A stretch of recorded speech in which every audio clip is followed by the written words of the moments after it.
Emmanuel Acho says Emmanuel Clark says WNBA would be better off without Caitlin Clark. Caitlin got the necessary eyes there, but now that the eyes are there, we don't necessarily need her anymore.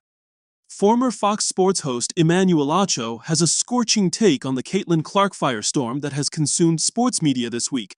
The WNBA would be flat out better off without her. He's hardly alone in having one.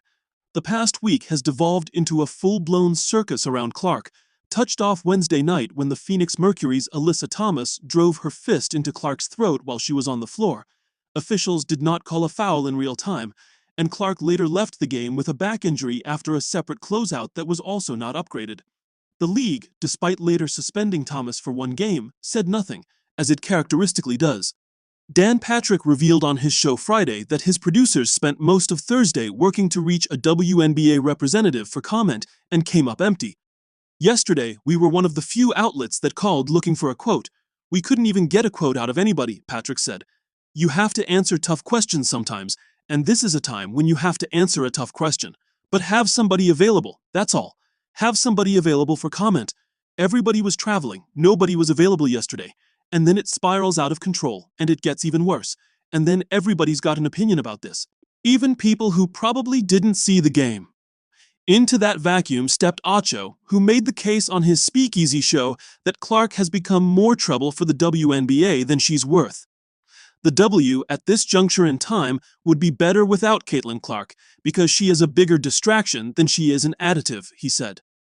Caitlin Clark has gotten the WNBA over the necessary threshold they needed. Now people are watching. Now we realize, oh, there's talent in the W. Talent that's actually even greater than Caitlin Clark. Caitlin got the necessary eyes there, but now that the eyes are there, we don't necessarily need her anymore. To make the point, Acho reached for the Old Testament. Clark is Moses, he argued. She led the league out of its pre-2024 wilderness, delivered the chartered planes, the new CBA, and the max contracts, and now the promised land is populated with stars. Olivia Miles, Juju Watkins, Paige Buchers, Aja Wilson, Angel Reese, who don't require the same level of coddling. Respectfully, Caitlin did what only Caitlin could do, and we don't necessarily need her to do any more, Acho said. Thank you, Caitlin. We can take it from here. What Acho took issue with wasn't Clark herself so much as the circus that has formed around her.